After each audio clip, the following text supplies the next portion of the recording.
was the technical lead on the standard practice for audio laboratory setup and maintenance through ASTM.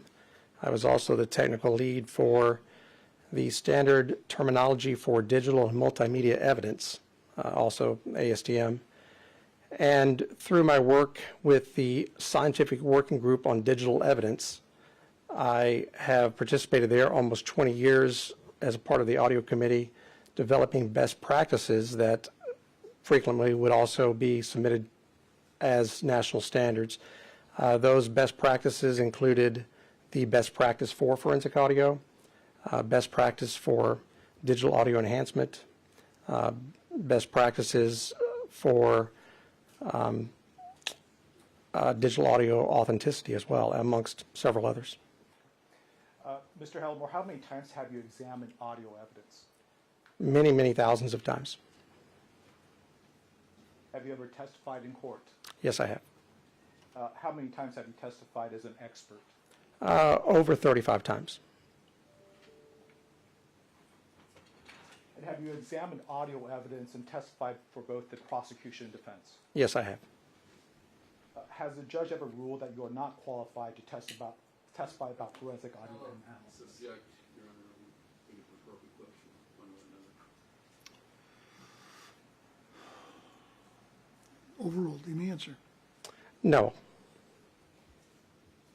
Now, in general terms, how does your expertise assist the trier of fact? Most commonly, again, it's by allowing the trier of fact, whether that be a court or even earlier on during an investigative process, to be able to more easily understand what's being said in a recording. That's the most common. Again, there are multiple variations of, like I mentioned before, signal analysis, to where I've worked on cases where it was important to know whether or not an engine was revving and whether the audio showed that someone had pressed the gas to cause a car to accelerate, things of that nature. But ultimately, it's examining and analyzing audio evidence to assist the trier of fact to come to a more accurate conclusion on the matter at hand. Do you also explain to a trier of fact how digital audio files could be authenticated for reliability purposes? Certainly, yes. One of the examinations I offer is audio authenticity. How did you become involved in this case? In this case, I was contacted by another expert, Mr. Grant Fredericks, who I've known for a number of years, and he was introducing me to the state's attorney, Ms. Eakes. What was the scope of work you were asked to do in this case? I was asked to assist Mr. Fredericks with creating a timeline, an accurate timeline of all the different video sources and audio sources that were available in this case. And in particular, I was asked to provide a transcript of the overall audio and video recordings. And were you also asked to validate the timing of the audio recordings? Yes. What were the sources of audio you analyzed in this case? The first, I was provided quite a number of Vivint video cameras, video camera files, and there were 5 of them that covered the period of interest. So 5 of those video files. There were 2 video recordings from Miss McDowell, and there were quite a number of dispatch recordings from South Sound 911, I believe it's their South primary channel. How did you obtain these sources? They were provided to me, I believe, by Grant Fredericks. And did you rely on any other sources of information in your work on this case? Very little. I was provided, I believe, a couple different prior transcripts, but the only reliance I put upon them was to use the key. The radio transmissions were identified by a certain radio number, and in order to determine, which radio number was assigned to which person, I use that one of those transcripts as that key. Mr. Halliburton, you mentioned that you work with Mr. Fredericks in creating a timeline from the different video sources. Can you explain how you did that? Certainly. He did the bulk of the work, of course, on timing and as it relates to the video. My primary focus was on the different audio recordings. Initially, I was provided all of the dispatch recordings as a single continuous audio file. But with those, there was no identification then of each different transmission. There was no, you could hear certainly different transmissions, of course, but there was no timing or identification as to what those were. And so initially, that's all we had to work with. And again, he was trying to also identify if there was any time irregularities with the McDowell videos or the Vivint video camera videos, and sync them all together. So back and forth, we discussed different things that, in my case, what I heard at different points, and where we believe that they would overlap and be able to correlate to create a master timeline. Ultimately, again, we were able to discover that the dispatch recordings were actually all individually recorded, and those files did have very precise timing information as well as identification on them. So I was able to take those and put them into the transcript at their proper time, and Grant, I believe he was able to also place those into his timeline video. And you mentioned the sources of audio that you analyzed in this case included the Vivint recordings, Correct. The South Sound 911, and the Miss McDowell cell phone videos. Is that correct? Yes, sir. Were you able to check to see if those audio recordings are authentic? Yes, I was not asked to specifically authenticate any recordings in this case. However, it's my standard practice whenever I'm provided any audio or video file. I do several checks to determine whether or not they are what they are purported to be. In other words, if I'm provided an audio recording in a format that I know is not made on, let's say, an iPhone, and if it's in a format that I know the iPhone doesn't record, then I'm immediately going to have a question. But I additionally will look at metadata, the information about each file that's embedded within each recording, each digital file, and check for any anomalies. And so in this case, there were no red flags. Everything appeared to be authentic. You mentioned that part of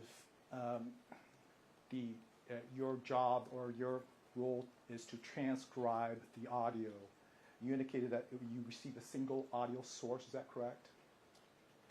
I had received multiple different audio files, but ultimately my transcript, the idea was that Grant's single combined video sources would have an associated single transcript that covers the same time frame and all the different sources combined into one.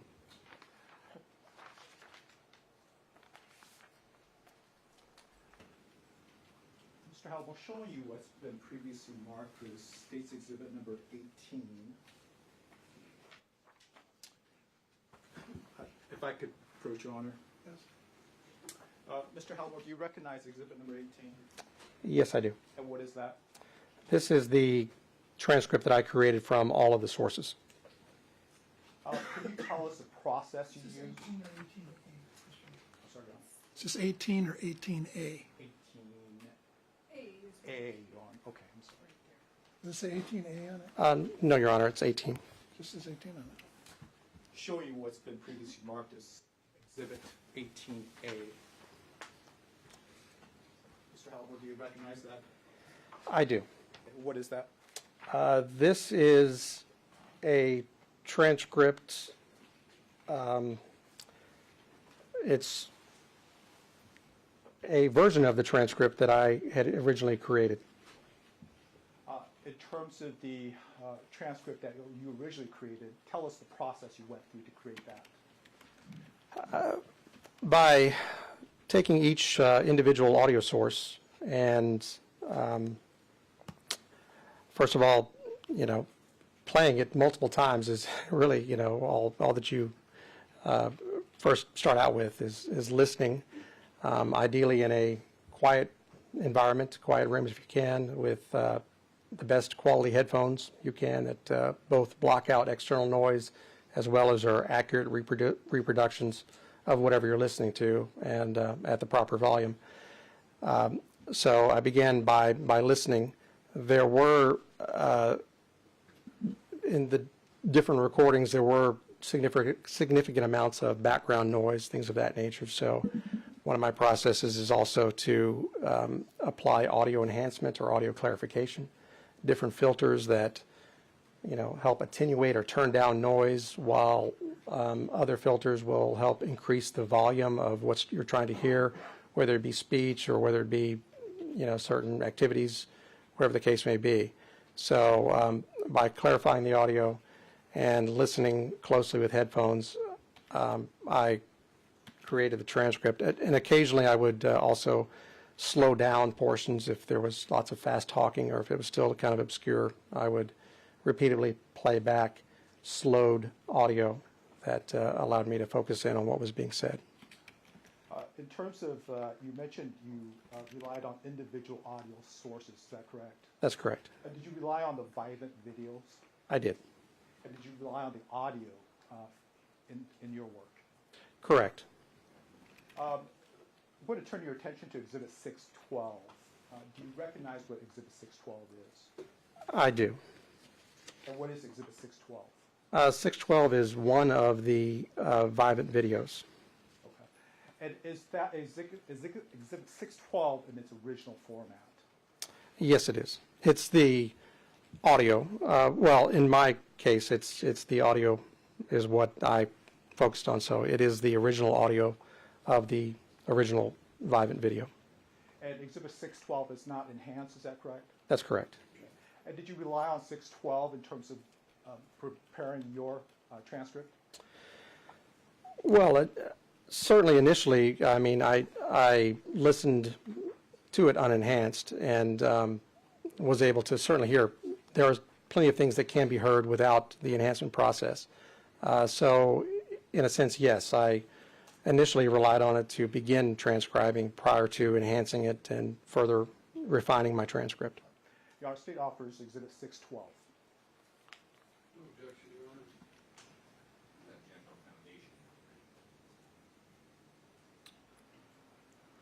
foundation. Well, given what I've also heard already about this other witnesses, especially Mr. Fredericks, I'll admit 612. Judge, can I have an opportunity to voir dire him on 612 before it's submitted? Yes? Mr. Fredericks, you stated that you're familiar with Exhibit 612? I'm Mr. Halmore. Sorry, Mr. Halmore. You're familiar with Exhibit 612? I recognize it to be the original Vivint video clip. Or video. How do you know it's the original? I previewed it earlier today, and it appeared to be, again, not analyzing the video, but the audio appeared to be the original, unchanged, unaltered audio from the Vivint video file. Okay. Did you ever obtain 612 from Vivint, the company itself? No, Okay. Do you know how Exhibit 612 was obtained? I do not. Okay. So you don't know where it came from? Not prior to being given to me by Mr. Grant Fredericks, no. Okay. So you obtained 612 from Grant Fredericks, and you determined that it was authentic based on Grant Fredericks providing you that video. No, not on its face. I also did take a cursory look at the metadata, and I recall that there is certain metadata within the file, in each one of the Vivint files that I looked at, that showed that it was consistent with original Vivint recordings, in the sense that the original manufacturer's name is buried in there, and any editing in general that you do to a file will strip that metadata and replace it with, for example, if you use an Adobe video editor, that new data will be in its place inside of the metadata. So There were no indications that any other program had opened and or altered these recordings. All of the original data appeared to be consistent with original recordings. But you'd agree with me, you were never able to actually compare it to what was obtained from Vivant itself. That's correct. Okay.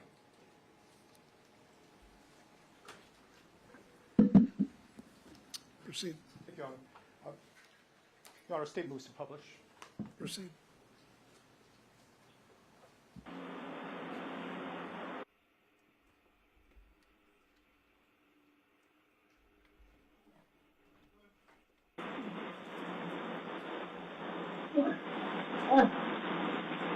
Can't breathe, sir. Can't breathe.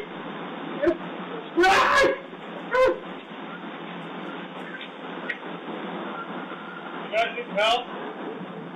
Oh, yes, my son.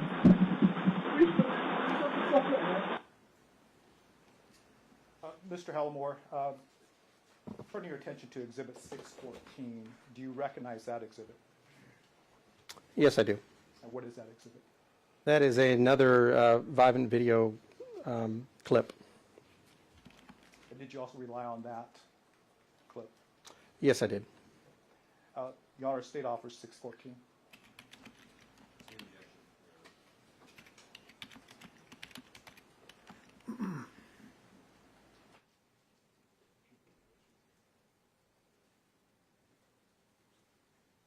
Mr. Conrad? Your Honor, I'm going to maintain the same objection as well. And if I can ask one question, Mr. Halmore. Sure. Mr. Halmore, so 614 right now is being offered.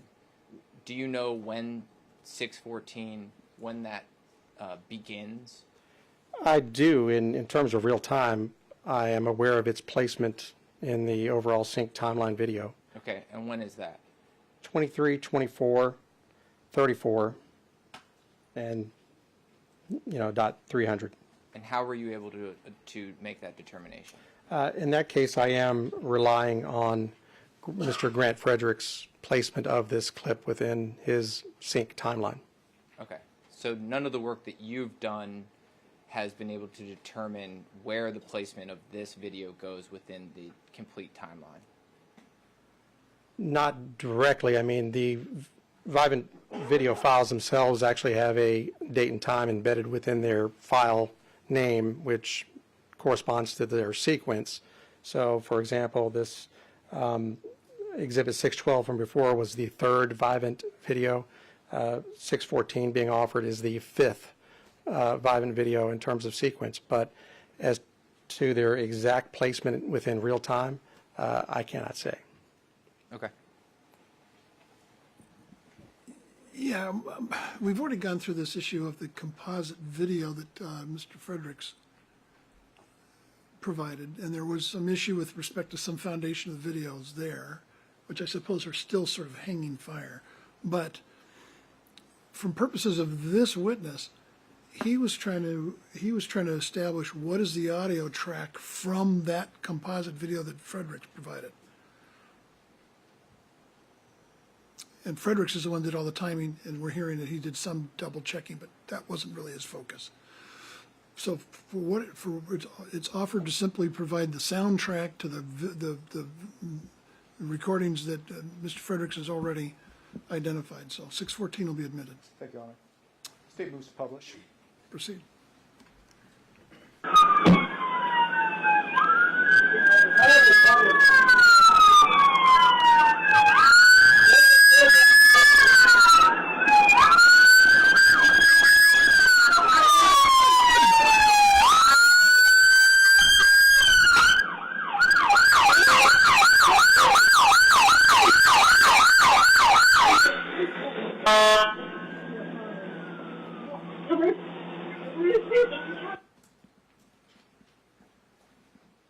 Mr. Halmore, turning your attention to Exhibit 659, do you recognize that exhibit? Yes, I do. And what is that exhibit? That is one of the South Sound 911 dispatch recordings. And is that in the original format, unenhanced? It is. And did you rely on that to prepare your transcript? I did. I certainly listened to it and transcribed it. Your Honor, State offers 659.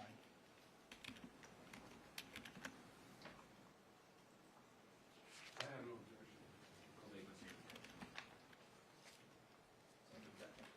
statement. Okay, 659 is submitted. Thank you. State offers 659, Your Honor. I admitted that. Sorry. State moves to publish. You may publish.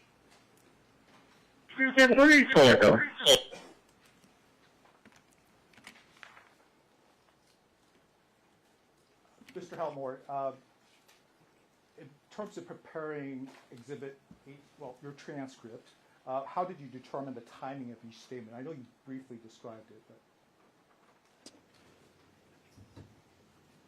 as far as what's included in your transcript. Certainly.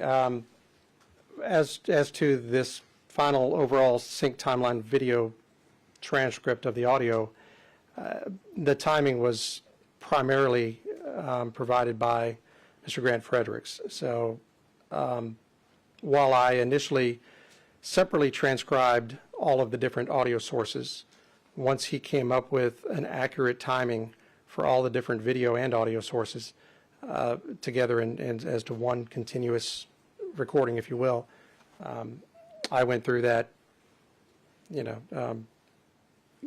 utterance by utterance, if you will, or certainly each segment of each recording, and used his timing and my transcription, as well as my description of where it came from, whether it be the Vivint video, or if we could identify, any individual saying anything, I would attribute it to that individual. What time range does does Exhibit 18A cover? It covers from 23/21/42 to 23/34/07 of March 3rd, 2020. So this transcript covers approximately 13 minutes, is that correct? That's correct, approximate.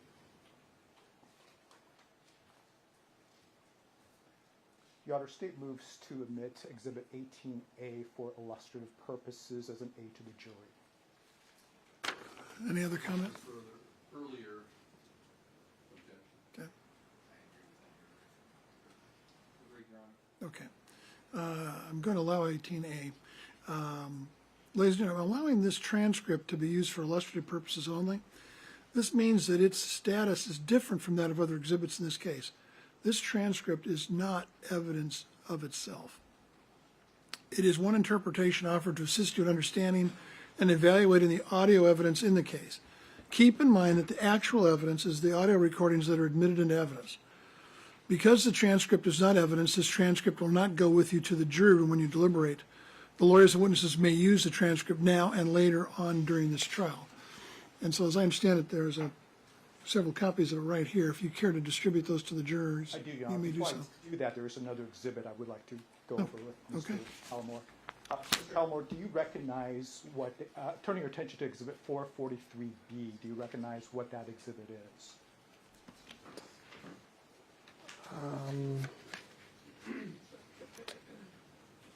I do not recognize 443B. 443, well, let me refer you to 443A, 443.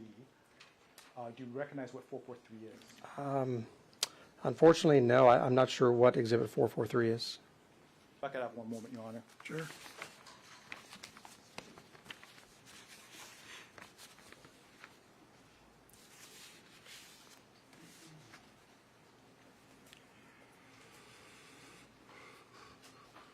Mr. Helmore, I'm going to show you 443A just for your purposes and see if you recognize what 443A is.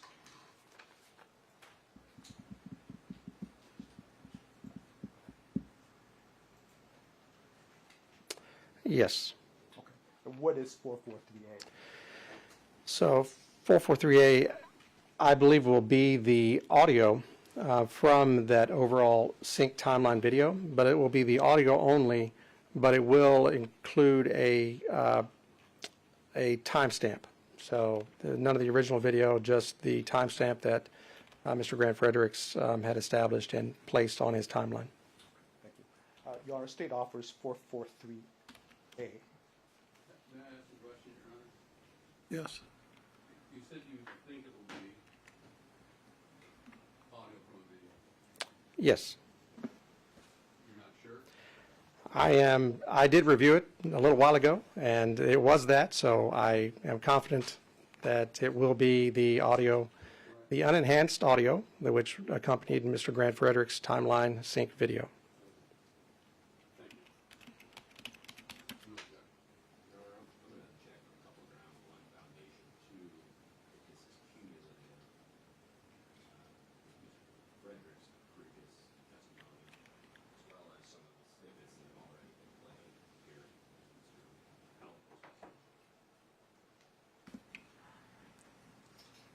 Any other objections? Mr. Conrad? Yeah, no, I'd maintain those same objections. This is the same, it appears to be the same file as the ones that were just admitted. So it's, I don't know why the state's admitting two versions of the same, or three versions of the same thing. My understanding is this is the composite, That's correct, Your Honor. so overruled. State moves to publish, Your Honor. Proceed. Now, do you want the transcript distributed Thank now? you, Your Honor. Thank you.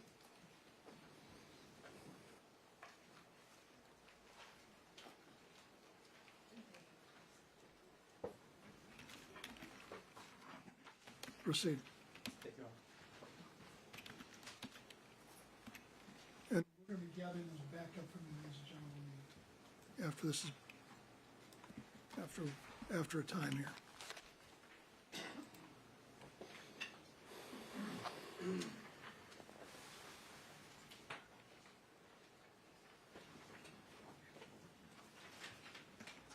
And Mr. Halmore, as the transcript is being passed around, this does cover a period of 13 minutes, is that correct? Approximately, yes. And there'll be some dead time? There will be, because of the different original sources. There were gaps, for example, between some of the Vivint videos. And this is real time? It is real time. Thank you.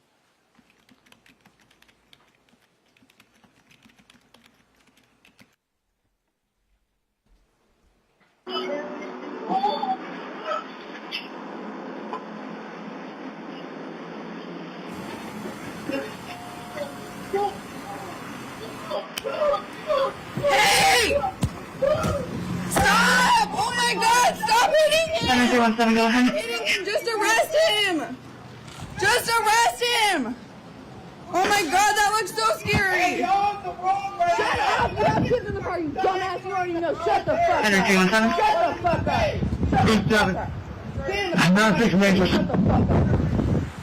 You know what? Alright, traffic Henry 317 on control line 6 today. We're expecting You commercial. just did that.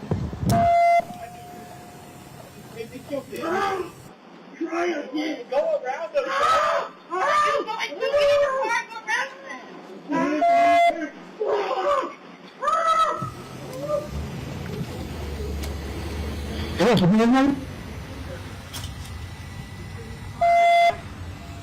Henry 317 unreadable. Hands behind your back. Put your hand behind. Force your cars fast.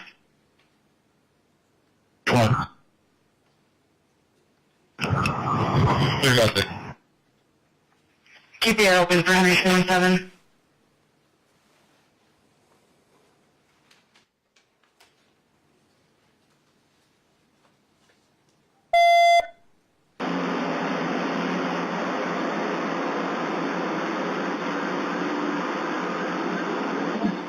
Henry 317 update when you're available.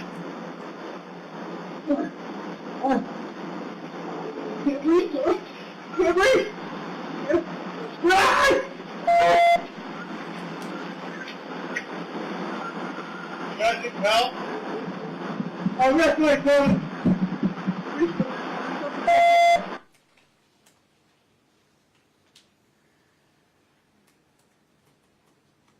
Back, I'm coming.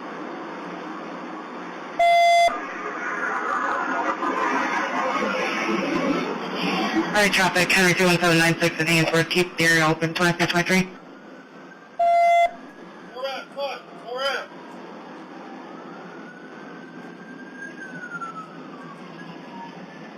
Keep off guard.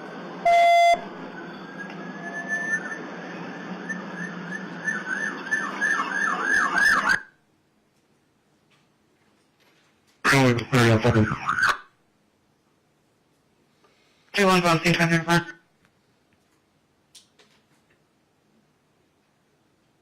Hey, someone bring some hobbles. Yeah, do that, do that. Receive confirm. Receive 10 until straight on scene. Confirm A. Adam or Ainsworth.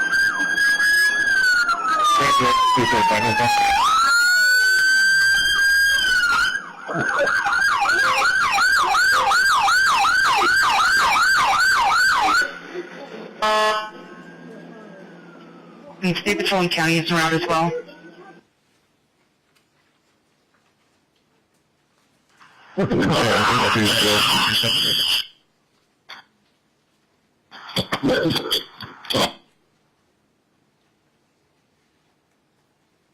Unreadable.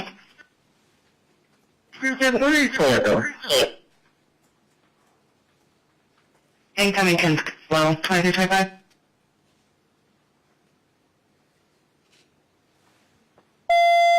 Copy 1 to 2, still need a beeper. No, cancel. Anyone need medical aid there? Yeah, go and start quiet. Check them out. Receive doors open, routine traffic 2325. Union 2-3, put you back on your lap.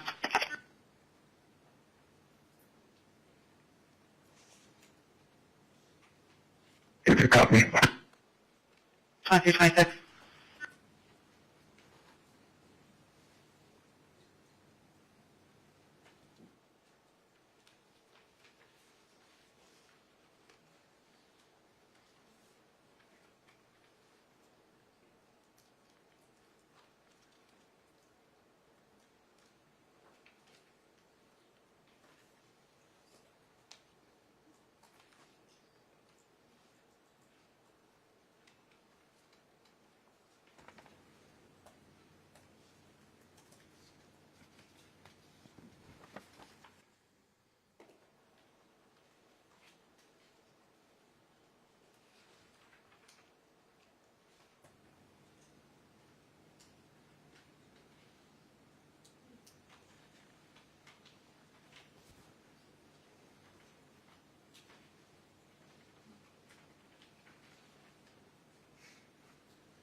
You pronounce that. 2327.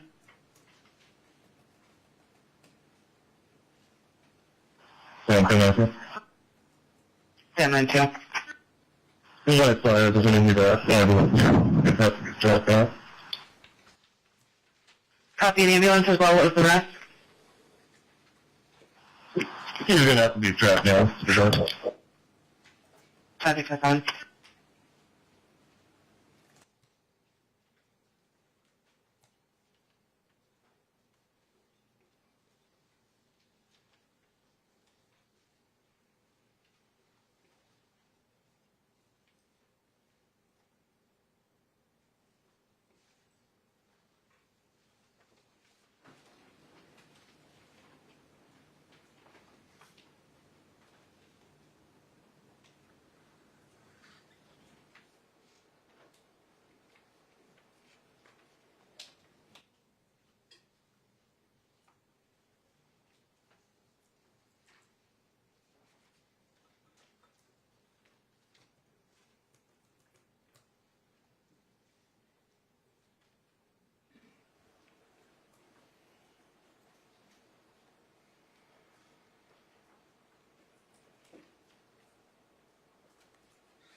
There's somebody in the middle of that doggy pile.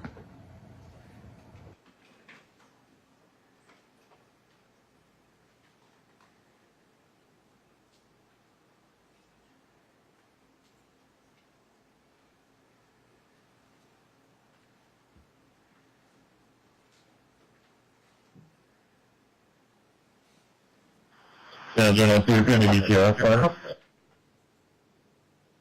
361 on priority. Yes. Copy 32.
Sam 92 fire is advising they're pulling up on scene.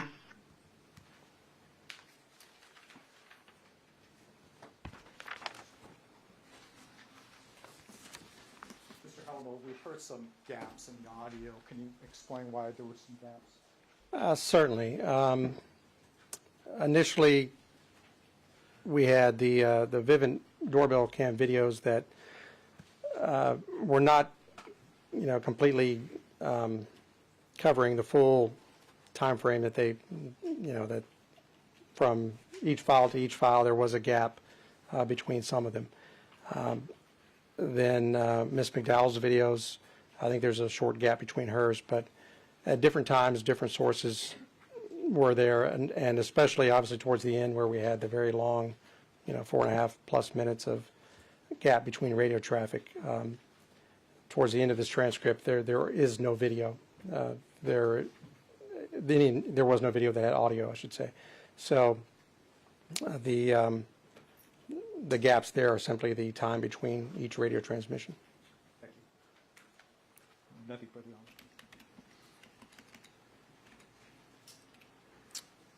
Mr. Fricky. Good afternoon, Mr. Allen. I have a few questions for you. Not terribly many, but a few.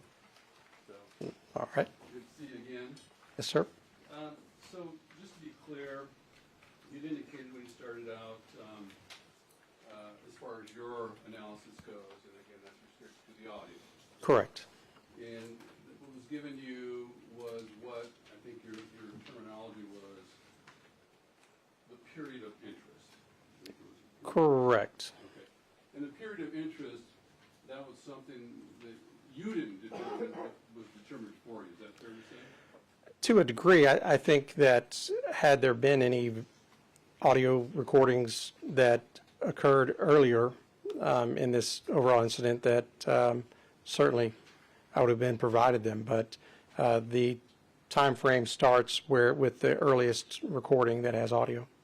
That's fair enough, but I guess the point I'm getting at, so on the Vitamin, for instance, you Yes, sir. played a couple of the exhibits before this last play was happening, and that was, you played two separate clips that you had received. Yes, sir. And I'm talking about the audio. Correct. As far as the clips themselves, and I'm talking from Vitamin, how many clips did you receive total? I believe I received a total of 18 Vivint video recordings. I don't have it in front of me, but I believe it was 18. Okay, and it was a number. Yes. And in this particular compilation that we just saw, how many of those clips are included in there? 5. 5. So there's 13 clips that exist but aren't part of that. Correct. And several of the clips are prior to the audio coming into play. Is that fair to say? You understand my question? Not understand. Okay. Let me just rephrase it because I don't even understand anyway. So I don't know what my memory was. But the very first clip that we start with, that's from Vivint, correct? Correct. Okay. Prior to that clip, there are other Vivint clips. Is that correct? If you mean prior to the first clip that I played, Correct. yes, sir, there are two. Okay. And do you know the length of those clips? Yes, I do. And what are they? The very first Vivint video, the length of the clip itself is 30 seconds. Okay. And the second one? The second Vivint clip is 29.8 seconds. Okay. And do you know if those two clips record activity immediately before the third clip that was admitted in evidence as Exhibit 612? Or was there a gap in time before those as well? Let me check and I will give you an accurate answer. There is definitely a gap between the second and third clip of roughly 33 seconds. Okay. And what about between the first one and the second one? And that would be what's been marked, that haven't been admitted as Exhibit 610 and 611. Okay.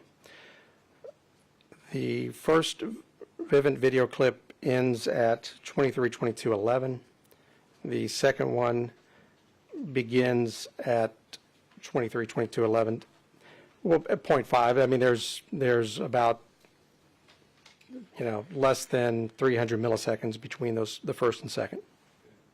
And when you did your analysis, did you correspond, well, when you first saw the clips, did you listen and watch them at the same time, where you watched the visual as well as listen to the audio? The very first time, yes, I did watch the video. And is it fair to say that first clip that you're using here now, which is audio, just showed the police car with lights flashing as the beginning of the scenario? I believe in that third Vivint video, that's correct, but I literally haven't watched it in a very, very long time. Understood. And when you go through this, I think you've indicated earlier that your interpretation, there's some subjectivity that occurs. Certainly. Okay. And, I mean, you do the best you can, obviously. So, and some of the things you listen to on in coming up with your interpretation here, for instance, under 30 on this exhibit of your transcript on page 2, at timestamp 23:22:14. You see that? Yes, It says 27,996 in Ainsworth. correct. For instance, you had a difficult time coming to an accurate interpretation in your mind as far as that particular entry, correct? I do recall the 2-7 part being difficult to understand. And the concern was, and you expressed that to Grant Fredericks, correct? I imagine in an email I probably did, Yeah, email dated April 2nd, 2021. which, yeah, You don't have an independent recollection as you sit here today. correct. But you were having communications with Mr. Fredericks throughout your analysis in this case. Yes.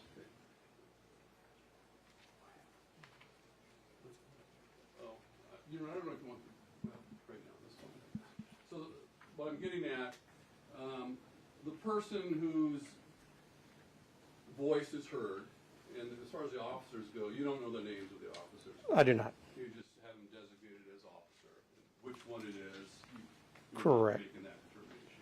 Correct. Other than, again, a radio ID key, and again, I don't know who's holding which radio, but. And this particular interpretation, when you were communicating with Mr. Fredericks, you'd indicated he may have said 317, but he's clearly out of breath with labored speech, which affects your ability to interpret, right? Correct. Do you recall saying that to Grant? I vaguely recall that in an email, yes. Okay, would you need to refresh That sounds accurate as you read it. Okay, you'll accept that. I will. Okay. And that's one of the things, when you're doing your interpretations, that you have to take into consideration. Certainly. And then another thing is, you would have testified previously that in the context of what you're doing here, you're not testifying as to what the people at the scene heard. No. And because that's a whole different scenario. Correct. And you described, for instance, like being at I think your description was a noon cocktail lunch. Right. There might be a lot of stuff going on in the background for the person who's there. You can come back later on if it's recorded, and you might be able to pick out certain things where the people who are present, they don't necessarily hear.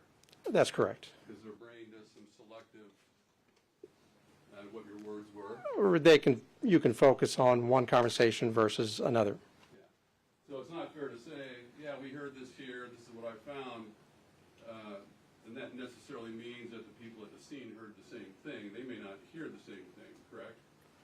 That's possible, correct. Their focus could potentially be on something else. That's possible. Their safety, for instance, Sure. be in a struggle, and just not hear what's going on in the surroundings.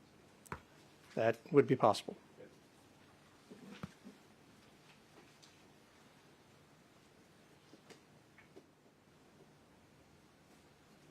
One moment, Your Honor.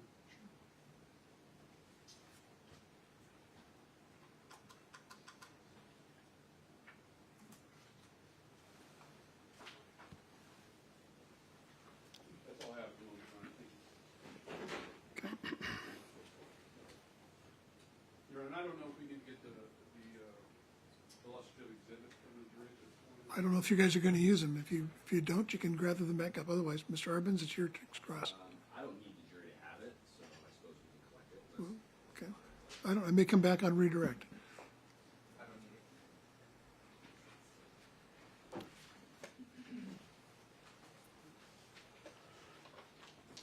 Mr. Halmore, good afternoon. Good afternoon. A few questions for you. Tell us how you became involved in this case, please. Again, I was initially contacted via email by Grant Fredericks. I don't remember the exact text of the email, but and again, I can't remember. It was simultaneous with email to State's Attorney Ms. Eakes, but it was him effectively introducing me to the State's Attorney and saying, I'm not sure the email says it. Sorry, that this is an audio expert that may be able to assist in this case. And Mr. Fredericks is somebody that you've worked with before? I have. About 10 times? Between 5 and 10, I believe. I don't know the exact number. Okay, and those are always as an expert witness?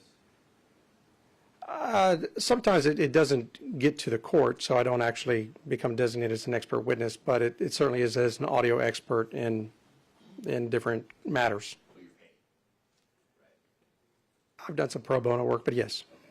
Absent the pro bono work, you're usually getting paid for these services? correct. Right? Right, and in this case, you eventually signed a contract with the Attorney General's office, is that right? That's correct. And what's your billable hour rate? My rate is $200 an hour. Okay, and so far, how many hours have you put into this case? The bulk of the work was, I believe, just under 40 hours. We could say 40 hours. It was really close. That over the year plus of creating, refining this transcript and doing the other audio work, that was the bulk of it. Again, since then, this is my third visit to Tacoma in 3 weeks. I've racked up a fair amount of travel expenses and time waiting. What do you expect your final bill to be in the state for? So I expect, because of the last 2 weeks of waiting to testify, that there probably will be another 40 hours billed. I honestly don't have it written down yet because I've been just doing nothing but waiting to testify. 80 hours times 200? Yes, sir. Do you know the math on that? That would be 16,000. 16,000? Yeah, Thank you. And that will be paid by the Attorney General's office, hopefully? we hope. Okay, understood. And that was largely to create the transcript that the jury's been provided, correct? That's correct. And it says at the back of that transcript No, sir. Okay, it doesn't, all right. Or it says by David Howell. That's correct. My apologies, sorry about that. So it says created by you on behalf of your job here. Correct. Correct, okay, got it. And,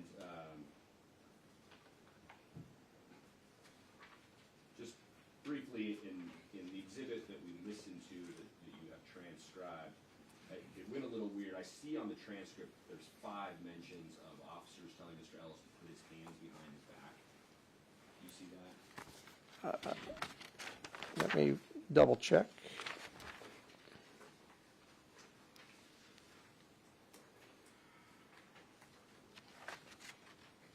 You're on the 3rd page, I believe. Yes, sir. Okay, so there are 5 mentions of that, and then, and those 5 instances of officers asking him to put his hands behind his back, that was over about a 17-second period, does that seem right? And I'll tell you, I'm going from the second line, it says, hands behind back at 23, 22, 32. Correct. And then the last time on this page that I see is at 23, 22, 49. So between 23, 22, 32 and 23, 22, 49, I have that as about 17 seconds. Does that sound right? That's correct. Okay. And then 39 seconds go by after those 5 attempts, or 5 requests, and then that's when we hear, or you hear, I guess, Mr. Ellis say, "I can't breathe" at 23, 23, 28. That's correct. And then the next page, there's this discussion about hobbles. Do you know what hobbles are as a former police officer? We didn't call them that in my agency, but I am familiar with what they are. Okay. And so, presumably, if somebody's in handcuffs but they're still resisting, that would be what might spur the request for hobbles, correct? Correct. Okay. And so, at 23, 24, 33, which I have as a minute and 5 seconds after the request for hobbles is first made, oh, excuse me, sorry. So at 23, 24, 33, there's this request, hey, somebody bring some hobbles. You see that? It's about 2/3 of the. Correct. I do. And that's about a minute and 5 seconds after Mr. Ellis, according to this transcript, said, "I can't breathe" on the previous page at 23, 23, 28, correct? That's correct. All right. And then 6 seconds later, somebody says, "I'm out of hobbles." You see that? Yes. And then 13 seconds after the person said, "I'm out of hobbles," Mr. Ellis, according to your transcript, says, "I can't breathe." And then 1 second after that, or actually I take that back, 9 seconds after that, your transcript says he says it 2 more times. Correct? I've not caught up with you yet. Yes, that's correct. Okay, got it.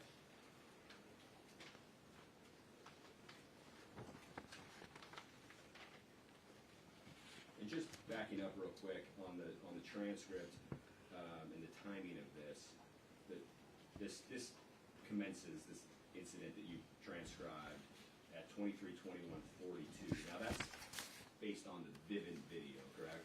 Correct. That's the start time of the first video. Okay. And I believe Mr. Fricke asked you this, but in your role in this case, there's no way for you to know exactly what the officers heard, right? You're just going off what you believe you heard on the audio recordings? Correct. Okay.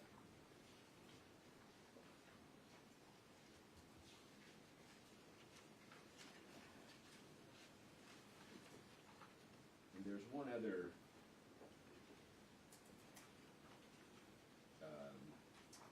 denotation on page 5 of 6 at 23, 25, 26 I wanted to ask you about. And that's the one that says incoming can slow. You see that? Yes, I see that. What does that mean? You know? I believe that's the dispatcher putting it out to all the units that they no longer need additional responding units. So presumably, at that point, Mr. Ellis was restrained?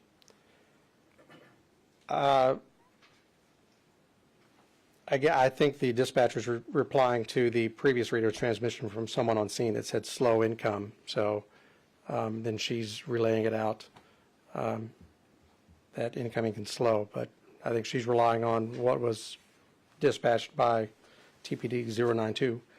And again, I only transcribed what I heard, so I don't know what the actual situation was. Okay, fair enough. Last question. On page 2 of 6, there's this entry of 23, 22, 27, where Mr. Ellis says, "Try again." Correct? And you heard that? I did. Okay. And did you discuss that with Mr. Fredericks? I do not recall.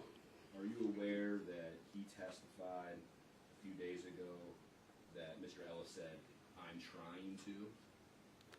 I have no idea what his testimony was in this matter. That's all I have. Thank you.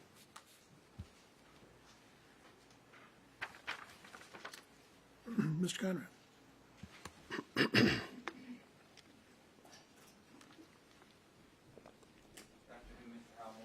Good afternoon. Can I ask what exhibits you have up there with you? I have Exhibit 18A, Okay. and then I have my own personal notes. Not personal notes. It's the former Exhibit 18, Okay. and then my CV. You're welcome to look. I mean, I no problem. My CV. Oh, exhibits. Oh, Sure. the only. I was also interested what else you have up there. What's been Well, changed? sorry, I expanded on that answer. The only exhibit I have is Exhibit 18. Okay. 18A. Do you have anything up on your computer here? I do have my audio program that does have the different audio recordings from this case. But I'd ask that if you can, if you're not referring to it, then Yeah, I'm not referring to anything on my laptop. all right. Thanks.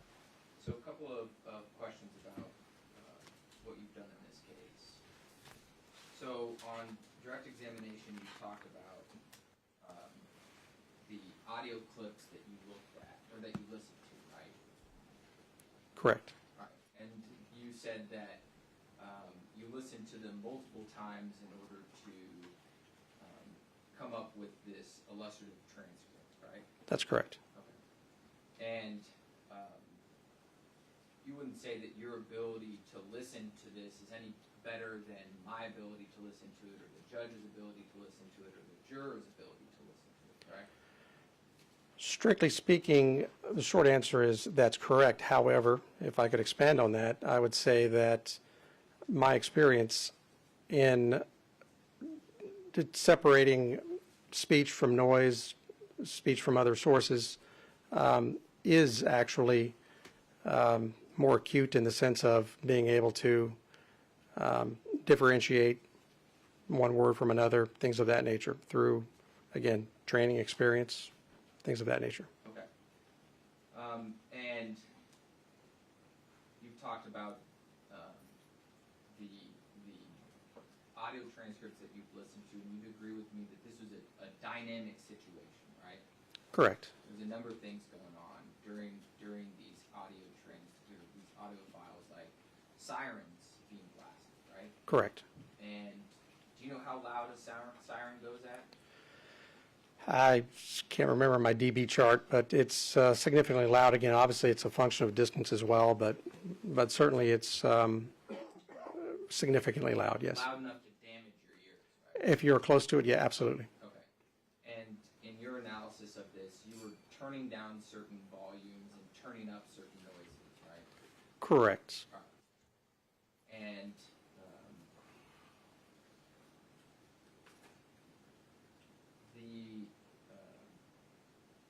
the other thing that you've talked about is prior cases that you've testified in, right?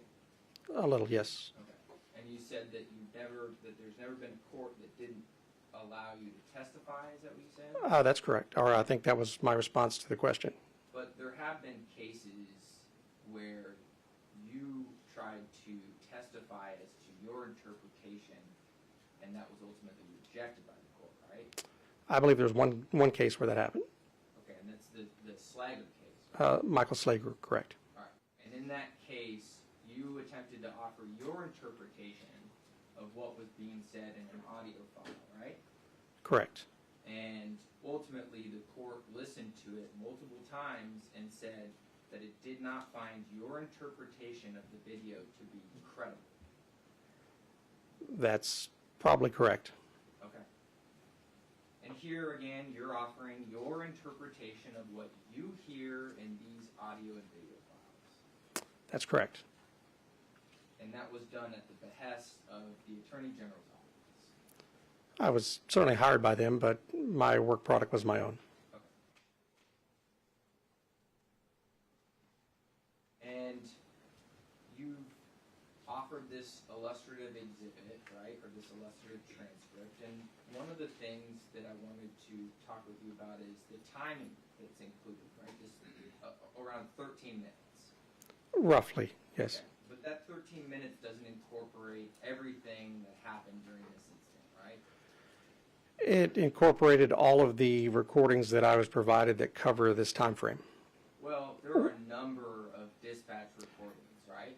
That is actually correct. Yes, allow me to correct. I was provided a tremendous number of dispatch recordings from other radio channels that I did not transcribe. That's correct. You know, Mr. Liu had you explain that there's some dead time within the audio that we listened to, right? Correct. And during that dead time, there are a number of dispatch communications that are ongoing between, let's say, South Sound 911 and Tacoma Fire Department, right? Correct. All right. But you didn't include any of those communications within your transcript. That's correct. Do you agree with me? It's important that when you're providing an illustrative transcript like this, that all relevant communications should be included. Correct. I guess the key word being relevant, and I was not told that those were relevant, other than, again, this particular radio channel, which I used. Sure. And you were told that by the Attorney General's office. Probably correct. All right.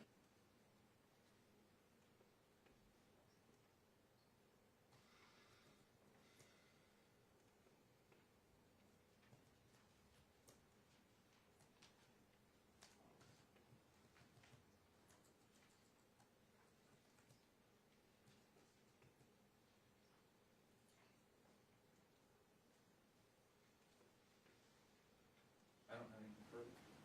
Thank you. Mr. Liu? Just quickly, Okay. Mr. Halliburton, you were asked about the vibrant videos. There's currently 2 videos that preceded the third video. Is that correct? Correct. Did you get a chance to review those first 2 clips? I certainly reviewed them. I mean, they were part of my transcript, so yes. Was there anything of value in those 2 clips? I get it. It's hard for me to speak to value. I did transcribe them. I did even enhance the audio on those recordings for the purpose of creating an accurate transcript of anything contained within the audio of those video files. You were asked about a passage where someone requested hobbles. Do you recall that? Yes. And did you make a determination who made the request for hobbles? Based on the radio ID of the who transmitted on the radio, let me see.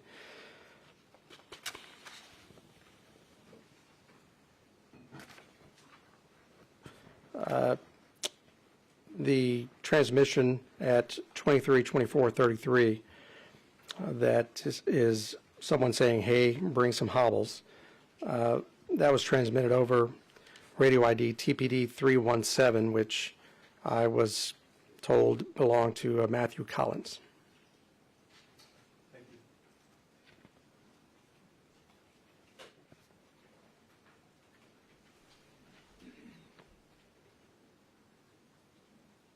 concluded your examination? Okay. Anything further from any of the defendants? Okay. All right, ladies and gentlemen, please leave the transcripts on your seat. Mrs. Winnie will pick them up during the break. We're going to take our recess this time, please, for 15 minutes. Please do not discuss the case among yourselves with anyone else, and do not permit anyone to discuss the case with you in your presence. And Mr. Helmore, you're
inmate called Seth Calvin.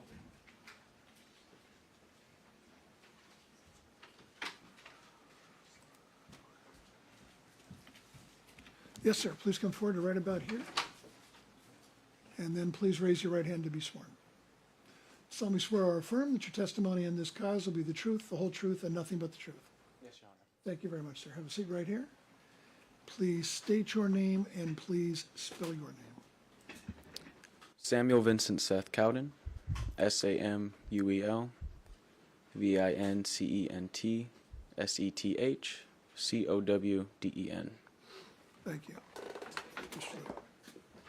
Mr. Calvin, good afternoon. How old are you? 22. Where do you reside? No, at Tacoma. And how long have you lived there? Pretty much all my life, about 14 years now. Where did you live back in March of 2020? Tacoma, same area I reside in now. And are you currently employed? Yes. Where do you work? I work as a general manager of a restaurant. And what part of the county or city is it located? Lakewood.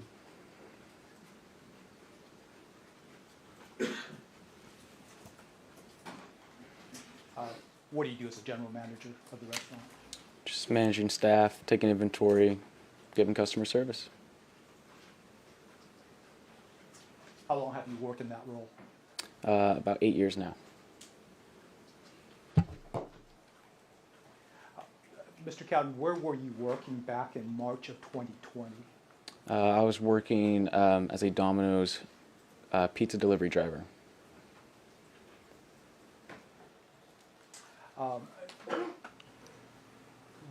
What was the address or location of that particular Domino's? I believe it was 8842 Pacific Avenue, and that was in Tacoma, Washington. And what did you do for Domino's? I just used my own personal vehicle to deliver different products and food items to customers. And back in March of 2020, how long had you worked for that particular Domino's? About a year and a half.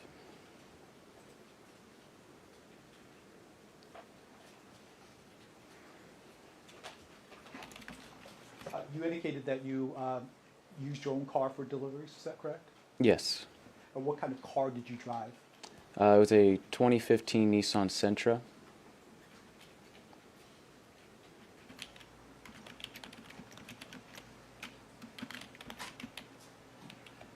And how old were you back in 2020? 20 years old. Mr. Cowden, I'm going to take you to March 3rd of 2020. Do you recall what time you started your shift that night? I believe around 4 o'clock, as I normally would.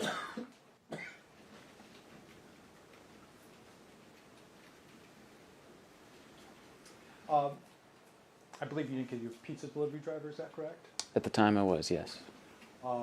What was your shift? How long? What were your hours? It would be that 4 o'clock, which is 4 p.m. in the evening. It would last until about 1 or 2 a.m., depending on how the business went. Was there a particular area that you delivered to? Basically, within about a 3.5 mile radius of that store on 8842 Pacific Avenue. Mr. Cowden, do you recall driving in the area of 96 and Ainsworth during your shift that night? Yes. What do you recall about that?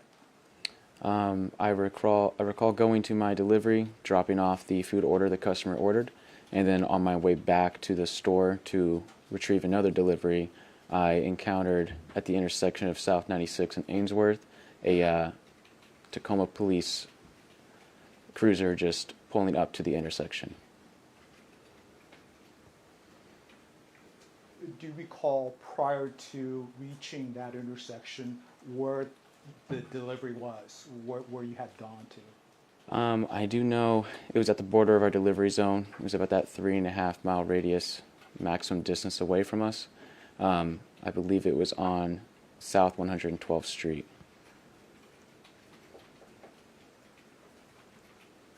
How far is that location from the intersection of 96 and Ainsworth, do you recall?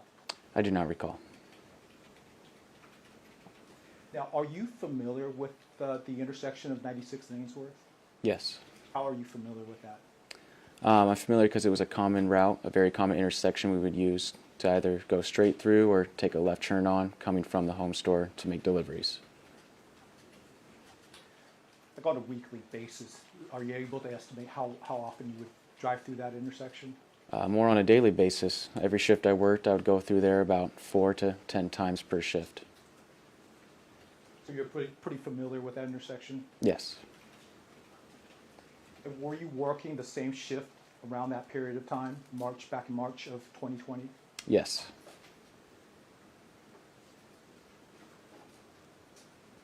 Do you recall approximately what time you reached the intersection of 96 and Ainsworth? I do not recall the exact time, no. Do you recall it was evening? Yes. It was late in the evening. It was extremely dark out.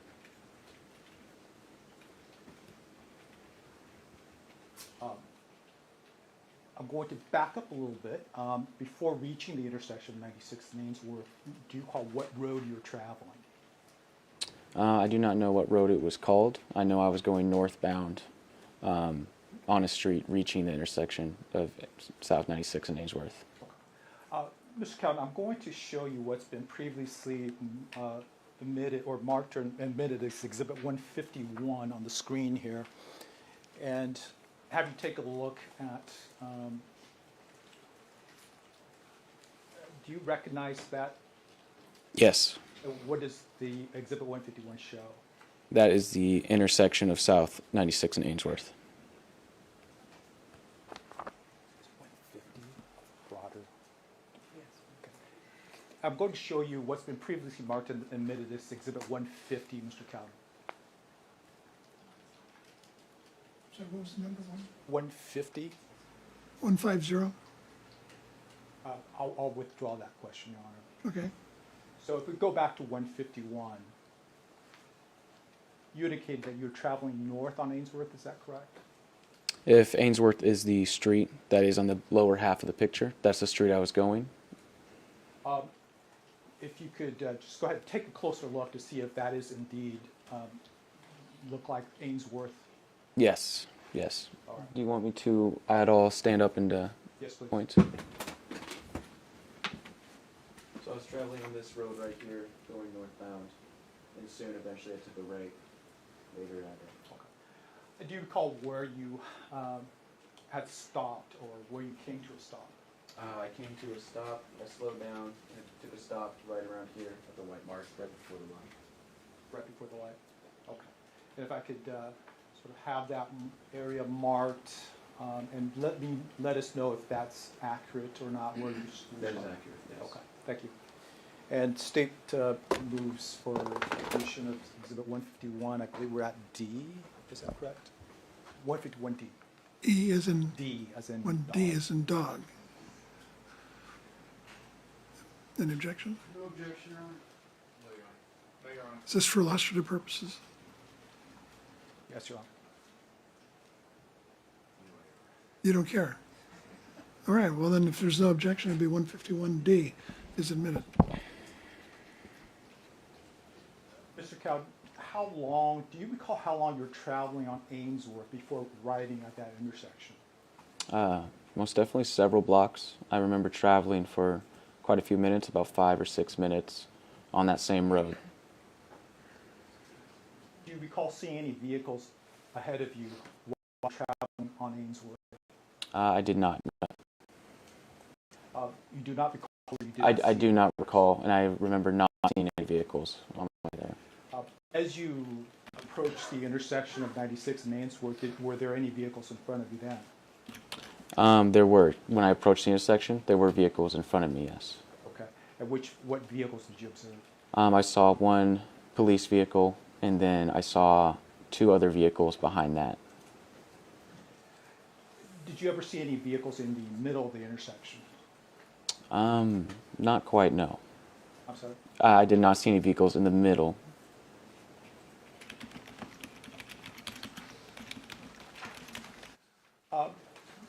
As you approached the intersection of 96 and Ainsworth, at what point did you observe anything in front of you?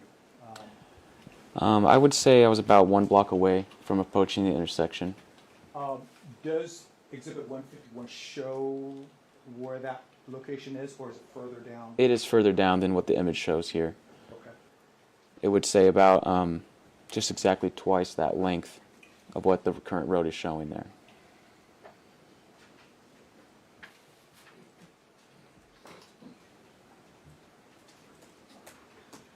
Mr. Cat, I'm going to show you what's been previously marked as State's Exhibit 150.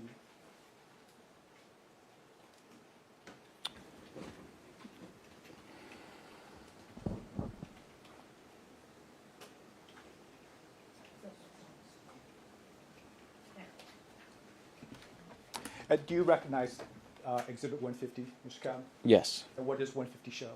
It shows the surrounding areas of the intersection of South 96th Street and Ainsworth. All right. Your Honor, State would move to offer 150. I have no objections, Your Honor. Objection. 150s. Move to publish, Your Honor.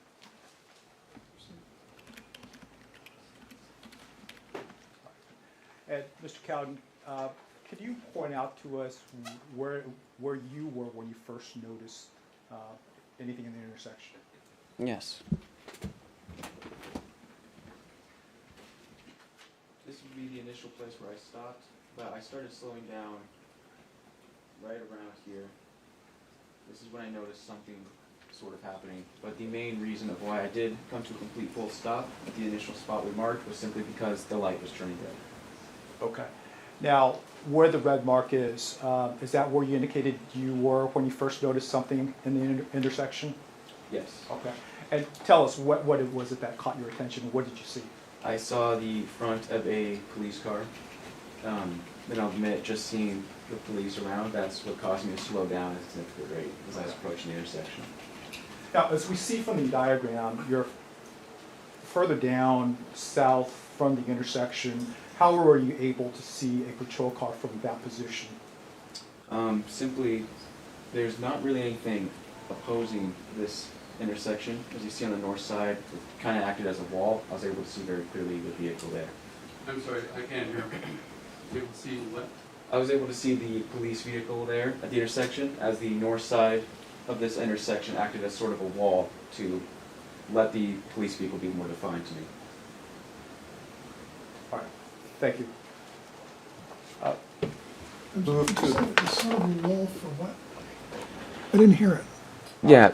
So basically, at the But just top say of what that you said again. intersection, I just want to hear what you said. It's sort of a wall for, the house there at the top of the intersection served as a wall, which kind of let the police vehicle be outlined more vividly for me.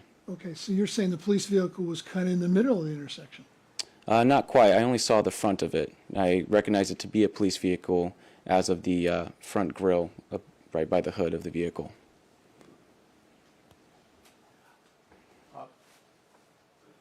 What did you see? What did you notice about the police vehicle as you're approaching the intersection? At first, I believed it to be stopped, and then as I got closer, I saw it was moving. Tell us about that. Describe what you saw. I saw the vehicle slowly cruising by. It was traveling at a mere just like 1 or 2 miles an hour. Right behind the vehicle is where I noticed a man who we now know as Manuel Ellis. I saw him walking as well. It was right beside the police vehicle. All right, I'm going to have you go back to Exhibit 151, please. Can you point out to us then where you saw the police vehicle and where you saw Mr. Ellis initially? The police vehicle I saw would be right around here in front of this house. I saw the front of it just through my line of sight here. Manuel Ellis was about near the back end of the police cruiser. All right, thank you, Mr. John. You see the red circles that have been placed on there? You see the red circles that have been placed on there? Yes. Does those accurately depict where you say you saw the police vehicle and Mr. Ellis? To the best of my knowledge, yes. Okay, that's fine. Just want to make sure. Be sure, Your Honor, that was 151. This hasn't been identified yet. I suppose it's going to be 151E or something, right? I want to make, yeah, I want We'll have this marked as 151E, Your Honor. Okay. And Mr. Cowden, what did you observe next? What I observed next was Manuel Ellis was basically walking down the street. I saw him turn around as if he was responding to some sort of call. I could not tell if the windows of the police vehicle were down or if an officer was yelling for the man walking on the road. What I recall was a little bit into the interaction, about 10 seconds is all I saw. The police door seemed to have opened, but I couldn't have seen if it actually knocked Manuel Ellis down, but that is what I basically perceived. I saw Manuel Ellis walking, and I only saw the top part of his body because the police vehicle was blocking my view, and then I simply saw him go out of my view. And then I believe I saw the top of the door of the passenger side of that vehicle open. I don't mean to interrupt, but did we admit this exhibit? It hasn't been offered yet, no. I would move to admit it. When it's your turn, you can do what you want. State offers Exhibit 151E for illustrative purposes. Well, Your Honor, I would like it to be substantive, just like the other one. It should be consistent. That's fine, Your Honor. 151E is admitted. Mr. Cowden, I'm going to back up a little bit now. So what direction was Mr. Ellis traveling? I believe you indicated he was walking, is that correct? Yes. Okay. What direction was he walking? He was walking west. So east to west? Yes, east to west. Do you recall what type of pace he was walking?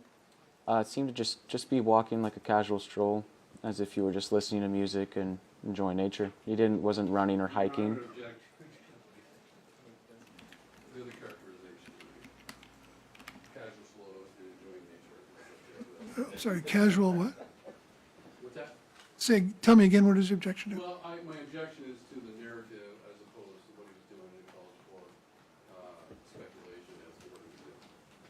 Well, what is it exactly that he said you didn't like? What I thought I heard was he said he was listening, like he was listening to music. He was walking while, as if he were listening to music and enjoying nature. That's how I heard it. That's his description. I'm going to let it stand. Overruled. He was walking at a walking pace. Walking pace. All right. What did you see next? What I described earlier is, as he was walking, I saw him turn around as if he was responding to being called, as if by his name or something, and he turned around, made eye contact with someone, but from what I recall, the next thing I know is that he just went out of my view, and he went below the police cruiser that was obstructing my path. What did you observe next?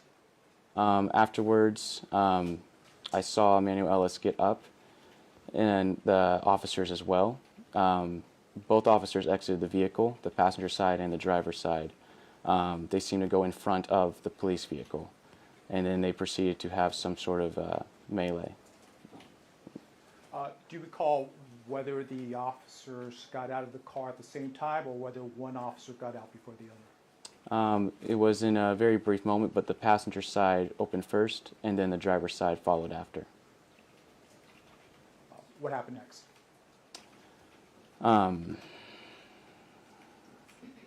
What happened next is I can't really recall the exact moments of everything. I'll be honest. I'm not sure where to go from there. Sorry. Did you at some point pull out your phone?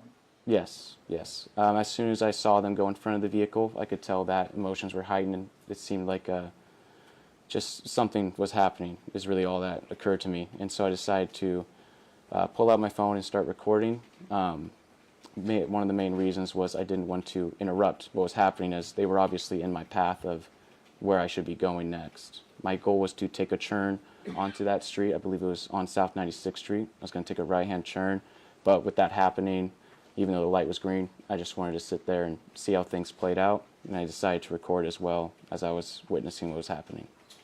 Do you recall at what point in time you decided to pull out your phone? It was right after they got in front of the police vehicle.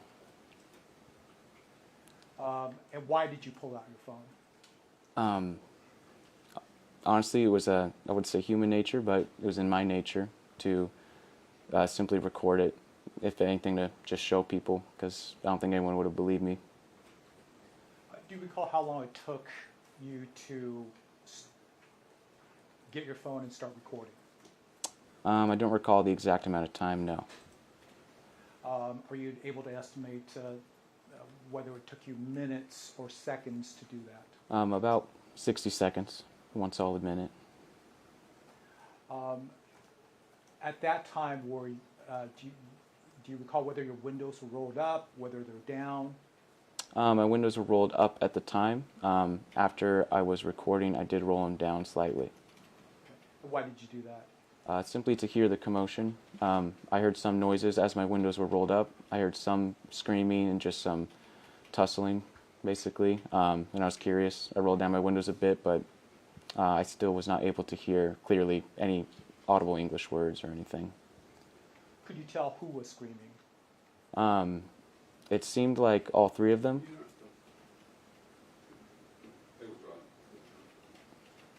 It seemed like all three of the men that I saw, the two officers and Manuel Ellis. You described tussling. Describe that for us. What did you see? The noise of a brawl or of a fist fight. It was just noise of like clothes being thrown around, and the mixture of their screaming was in there as well. The screaming can also be just loud commands as well. I do know that the officers were trying to issue out commands or simply try to order Manuel Ellis to be doing some things. I don't know what the commands were, but I could tell that they were trying to give firm direction. And what did you see Mr. Ellis doing? I don't think he had a chance to really be doing anything of his own will. Question is, what did you see? I saw Manuel Ellis get restrained, basically, and then he was slowly brought down to the ground. Describe that. What did you see in terms of him being brought to the ground? The main thing I do remember is one of the officers got behind Manuel Ellis, and then they put him in some sort of headlock or arm lock. Not sure how to describe that, but they restrained him from behind, and then they brought him down to his knees. Were you recording at this time? Yes. What did you see next?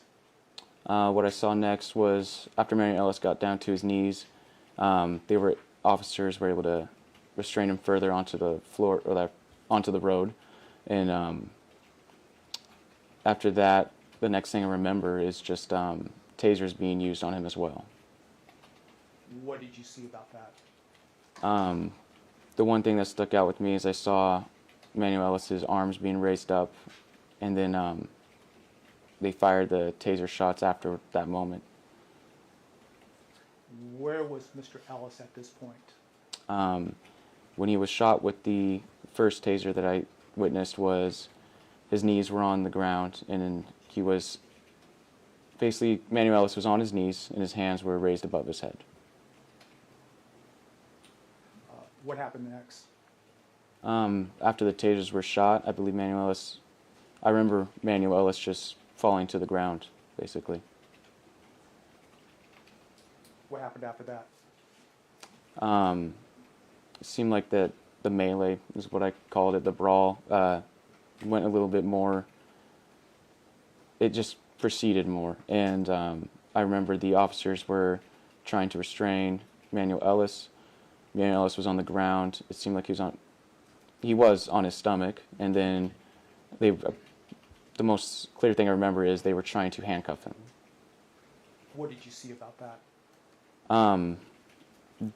I believe that is when I actually left the scene of the incident. It was during the cuffing process. That's when I thought everything was over. Going to back you up a little bit. You indicated when you initially saw the patrol car that it was slowing down. Yes. You distinctly remembered seeing the police vehicle slowing down to a stop? Yes. It was traveling just basically as if it was in neutral. And it just slowed. It was about 1 or 2 miles an hour. I saw it creeping forward in the intersection. Do you recall, as the patrol car was slowing down, where in relation to the patrol car was Mr. Ellis? Mr. Ellis was near the back of the vehicle. He was walking parallel to it, and he was near the rear end of the vehicle. As I approached the intersection, Manuel Ellis was walking ahead of it. How could you see Mr. Ellis at the back of the vehicle from your position? Just the top of his head. I just knew there was a figure. You indicated that, I believe you indicated that Mr. Ellis turned his head towards the patrol vehicle, is that correct? Yes. More specifically, he turned towards his left, so I was able to see a brief glimpse of his face, and then he turned to the police vehicle. Did you see him approach the police vehicle? No. Did you see him touch the police vehicle? No. Could you tell from your vantage point how far from the police vehicle he was at that point? However long it is between the curb and the police vehicle that was approaching. So Mr. Ellis was on the sidewalk or the curb? He was on the sidewalk, and then the vehicle was basically right next to the curb, from what I could tell. And you indicated that the door opened, is that correct? Yes. And was it the passenger door open first, or was the driver's door open first? The front passenger door. Did you see any contact between Mr. Ellis and the door? I did not see any contact, no.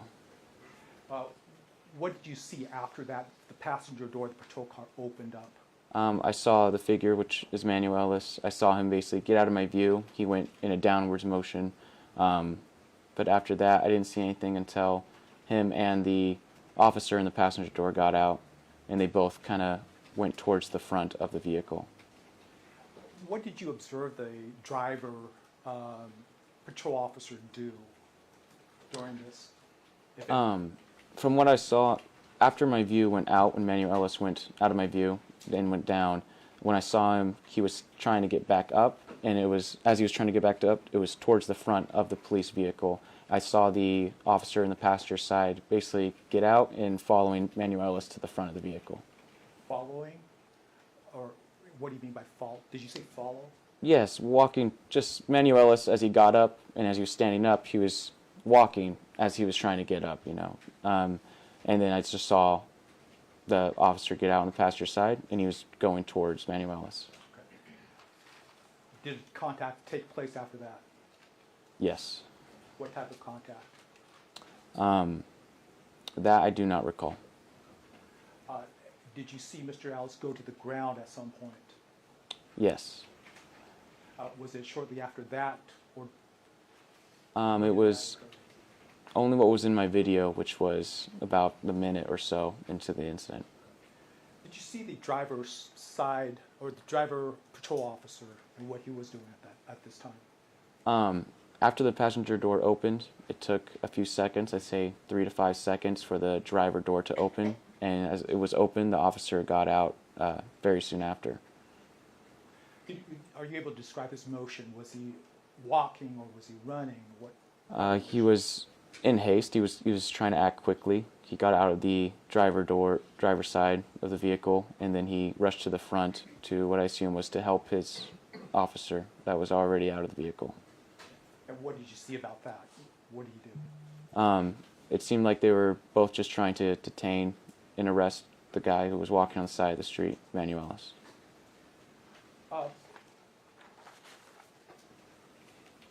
You indicated that as you were driving away from the scene, that you saw them trying to handcuff Mr. Ellis. Is that correct?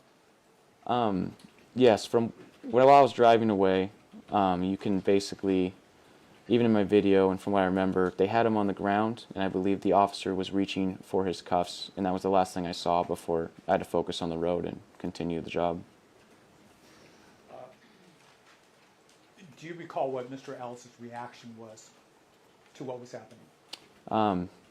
First word that comes to mind would be just panic.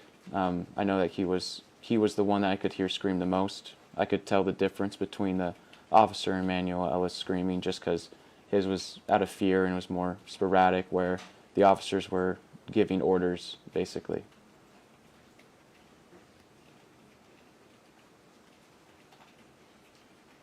Did you see Mr. Ellis ever striking the officers? No, Did you ever see Mr. Ellis throw punches at the officers? no, Did you ever see Mr. Ellis act aggressive towards the officers? no. Do you recall how long you were at the intersection before driving away? Less than 5 minutes, but that's all I can recall for that. Were you still recording as you were driving away from the scene? Yes.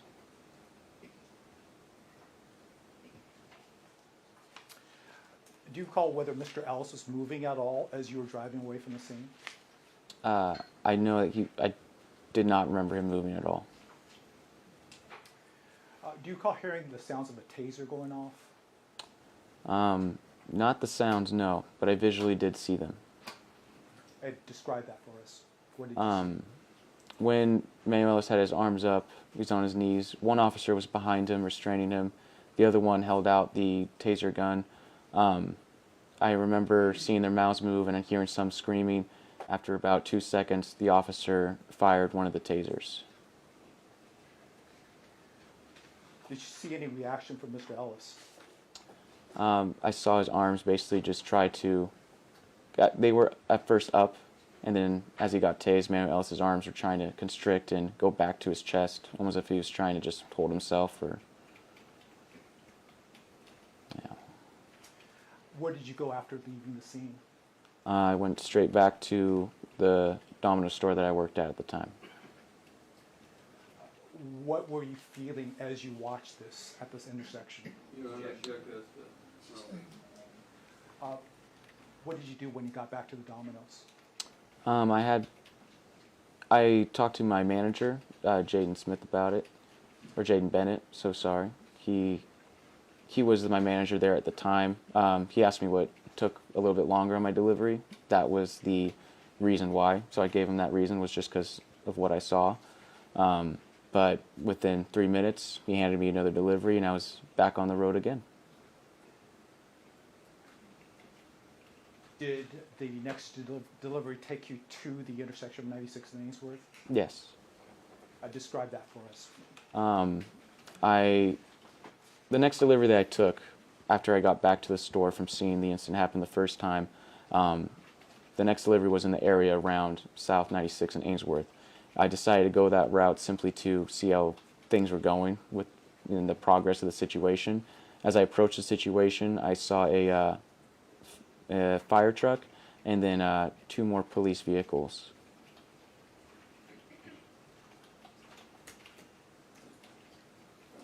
Do you recall what time it was that you are now back at the intersection? Within half an hour, but I'm not sure the exact time.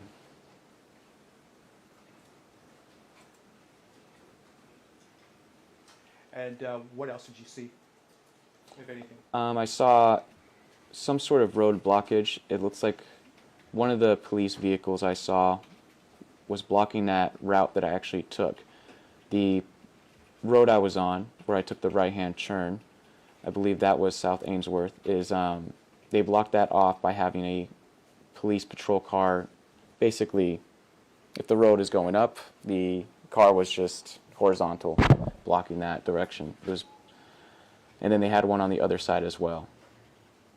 Did that prevent you then from approaching the intersection? Absolutely, yes. Did you then go a different route? Yes, I just simply went around a back street. It was only about 1 or 2 blocks of a detour for me. Did you ever return back to that intersection after that delivery? I did, but at a later time. It was actually after work. So it was about 2 or 3 hours after the incident. I got there around 2 to 3 a.m., and I remember seeing nothing. It was a clear roadway. No incident of anything happening. Did you show anyone the video that you took? Yes. Who did you show? I showed my parents in person, and I sent the video to my manager as well, the Jaden Bennett I mentioned. Why did you show it to your parents?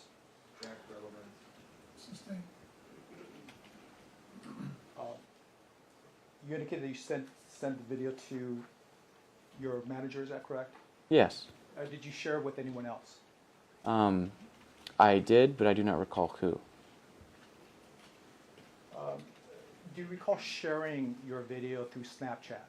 Yes. Describe that for us. Actually, tell us what Snapchat is. Snapchat is just a social media app that anyone can download on their phone. It allows you to send photos and videos to other members of Snapchat. These photos and videos expire after a short amount of time.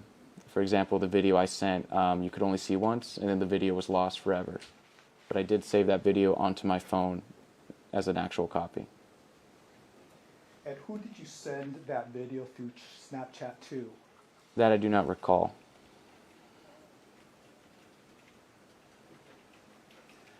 Do you recall sending that video through Snapchat to Mr. Sipes? Yes. And do you recall that? Do you recall that now? Now that I mentioned Mr. Sipes. Yes. Describe that. When did you send that to him? Just right after. I actually recorded that video I took through Snapchat, and after it was done recording, it allowed me to save one copy onto my phone, and then I was able to send the rest out to multiple of my friends. I sent it to about 8 or so people with no context, no captions or anything on it, no description. It was simply just so they could reach back out to me, ask what happened, and I could explain to them better. At some point, did the phone that you recorded the incident with break? Yes. When did that occur? I do not recall. I know it was after the fact. At some point in time, did you feel the need to share the video with more people? Not quite. It's hard to bring the video up in conversation, but I did when basically the video just stayed on my phone. He's trying to get to it. It's not that it's non-responsive. He was having a hard time getting started, just like I am right now. Go ahead, Mr. Lowe. Go ahead, Mr. Kelly. Yeah, the video was on my phone for a while. After about a month or two, I didn't see any reason to bring it up until I saw a newspaper with Manuel Ellis and the street names of South Ainsworth and South 96th Street on the front of the paper I saw. I saw that at a gas station. It looked familiar to me. When I realized that that was the street where I saw someone, you know, have an interaction with the cops and whatnot, I decided to read the article and look into it more. And what happened after you read the article more? I remember reaching out to a James Bible. He was the attorney for the family that, who was the family of Manuel Ellis, the guy who died. And I did not know the guy, Manuel Ellis, died until I saw the newspaper. And how did you find out that Mr. Bible was the attorney? It was listed in the newspaper, I believe. Why did you reach out to him? Simply because I had something. I had an urge to share it, but not with who. He seemed like just someone that could use it more than me. And how did you reach out to Mr. Bible? I found his name in the newspaper. I simply Googled his name. I searched it up online, and then I reached out to his office, and they forwarded me to him. Do you recall approximately when that occurred? No, I do not recall. Do you recall what month that occurred? Unfortunately, no. I'm sorry. No, I do not recall. What happened then when you reached out to his office? I spoke with a lady who told me that Mr. Bible was busy at the time. I told her what I knew, which was I have a video of who I presume to be the man from the newspaper I saw. And I just told her to leave a message for Mr. Bible. Within minutes, Mr. Bible himself called me from a different phone number. What happened after that? He asked me to have a in-person interview, and if he could meet me somewhere nearby where I live, which we ended up deciding on a park that was close by to my residence. And what happened next? He proceeded to interview me, ask me questions about what I saw, what happened, if I knew the man, and I did not. So you didn't know Manuel Ellis? No. After that, basically, he just interviewed me. The answer was he didn't know Mr. Ellis. Next question. Then what happened next? We proceeded to the interview. After that, it was a couple months of nothing until I was asked to do another interview again by a different party. And who was that? I believe it was the Washington State Patrol. And did you attend the interview with this State Patrol? Yes. Did anyone accompany you to that interview? James Bible himself. And how did he end up going with you to the interview? I'll be honest, I simply asked him for basically free legal advice. He said he would offer to be there for me just because I did not want to go alone to have an interview with the Washington State Patrol. Why not? Honestly, I just don't like being in authority, such as this courtroom. It just intimidates me as I'm a nervous person. Mr. Cowden, I'm going to have you take a look at exhibit number 19, please.